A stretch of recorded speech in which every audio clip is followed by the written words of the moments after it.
The hotel's motion sensor light stayed on, so I figured it was just broken. But the second I shut my eyes, the light suddenly cut out. I instantly got goosebumps. The light wasn't broken. Someone was standing right by the bed, just staring at me, but I just couldn't see them. Then, the sensor light suddenly flipped back on. It felt like whoever it was had already left, but realizing I wasn't actually asleep, they came right back to the bedside with renewed interest, just watching me. There were two of us staying in this room, me and James. So, I sat up to wake James, but the very next second, I froze in my bed because James was standing right next to my bed at that exact moment. His eyes were dead set on the sensor light. It looked like he had just seen someone. While I was sitting there, completely at a loss for what to do, James's head suddenly snapped to the other side. I suddenly realized that the person was moving. James's gaze was tracking their every move. And finally, his eyes locked onto something right in front of me. There was a TV mounted on the wall right there. The next second, the TV turned on without any warning whatsoever. A loud burst of static hit, and all the color drained from my face. I immediately grabbed the remote and hit the power button, but right then, James suddenly snapped out of it. William, are you out of your mind? Why the hell would you turn on the TV in the middle of the night? James, are you okay? I didn't turn the TV on. If you didn't turn it on, then who did? Me? I wanted to explain it to James, but I was terrified the invisible man would hear us,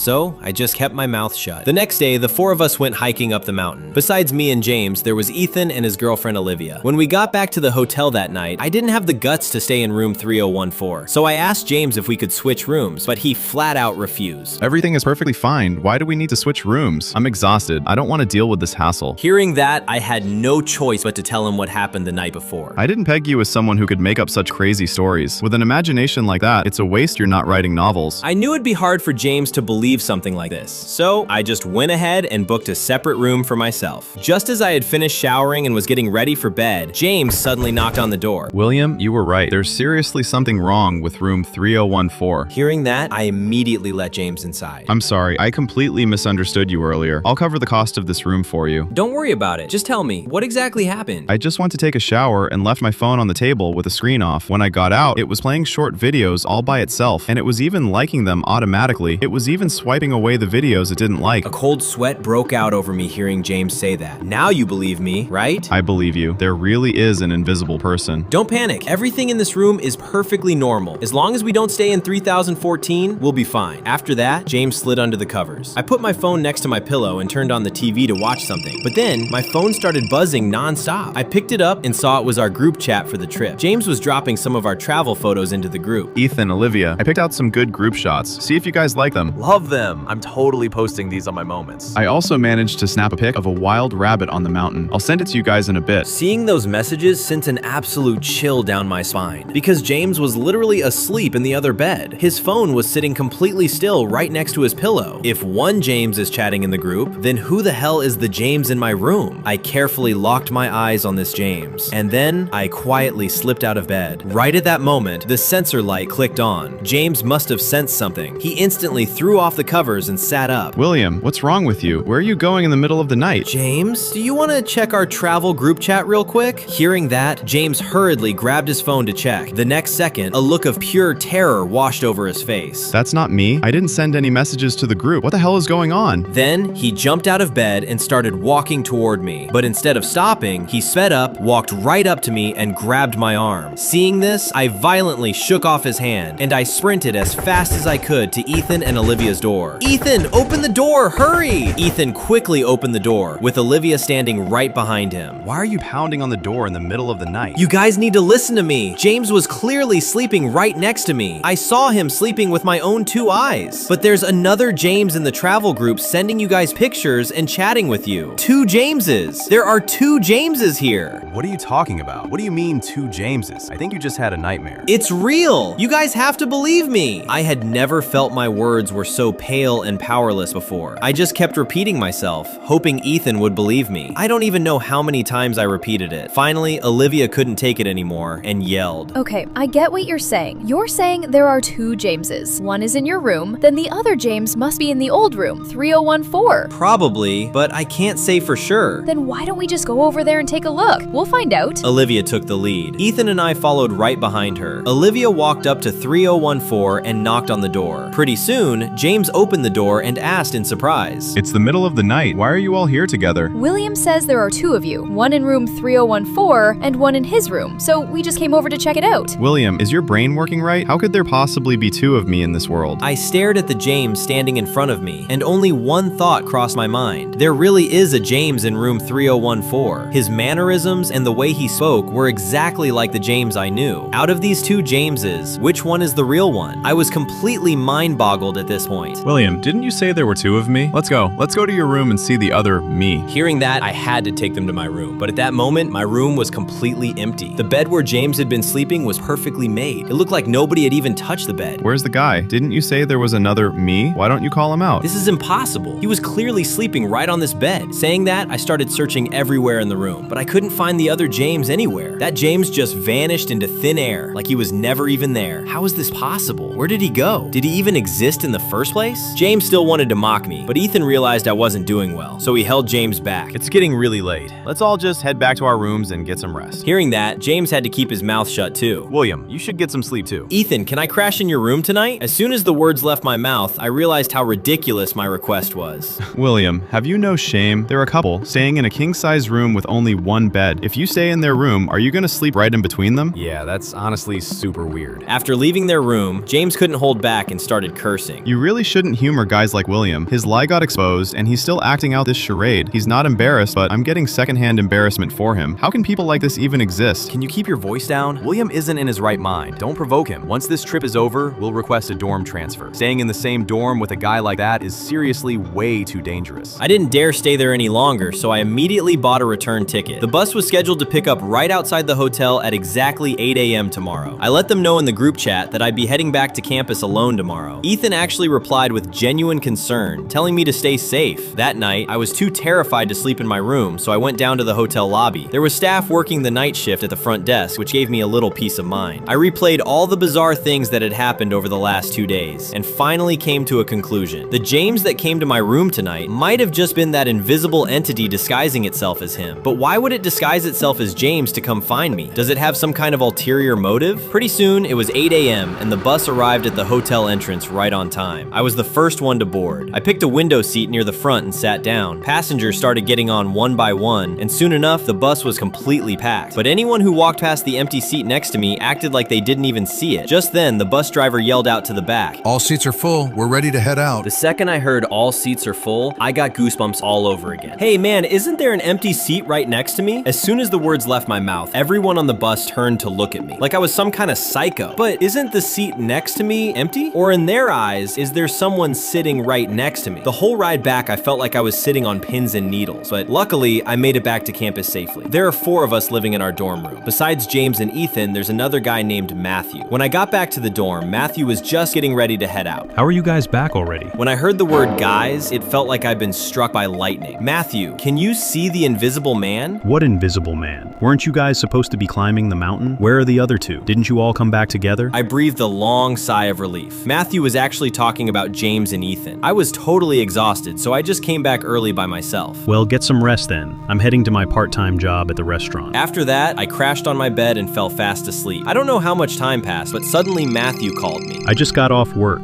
You want me to bring you back some dinner? Yeah, that'd be great, thanks. Oh, and by the way, ask James if he wants to eat. I can pick up something for him too. My heart basically stopped when I heard that. What did you say? James is back too? Yeah? Didn't you guys come back together? When I was heading out, I bumped into both of you. Wait, didn't you only run into me? But right as the words left my mouth, I saw James walking right up to my bed. William, you're awake? Tell Matthew to grab a plate of food for me too. I just stared dead at James, not daring to say a word. Feeling my gaze, he got a little annoyed. Why are you staring at me like that? Why is your look so creepy? I didn't say a word, because Ethan had literally just posted on his moments. It was a bunch of sweet couple photos of him and Olivia. To verify the crazy thought in my head, I immediately called Ethan. William, did you make it back to campus? Yeah, I'm back, and I saw your moments post too. Those photos James took of you guys look really good. Yeah, James's photography skills are top tier. It's a bummer you headed back early, otherwise you could have been hanging out with us. Is he still hanging out with you guys right now? Yeah, James is right here with us. You need him for something? No, it's nothing. I'm gonna hang up now. now. Have fun. While I was on the phone, my eyes never left James for a single second, especially when I dropped the name James. I paid extra close attention to the reaction of the James standing right in front of me, but he didn't react at all. It was as if the James I mentioned had absolutely nothing to do with him. It suddenly hit me. Everyone, myself included, has completely messed up and confused memories when it comes to James. Every problem has a core focal point, and James is the core focal point of all the bizarre things that have happened to me. And coincidentally, all these strange events started the exact night we checked into that hotel. Right then, I suddenly remembered something I had completely overlooked. Could this be the key clue to unraveling this whole mystery?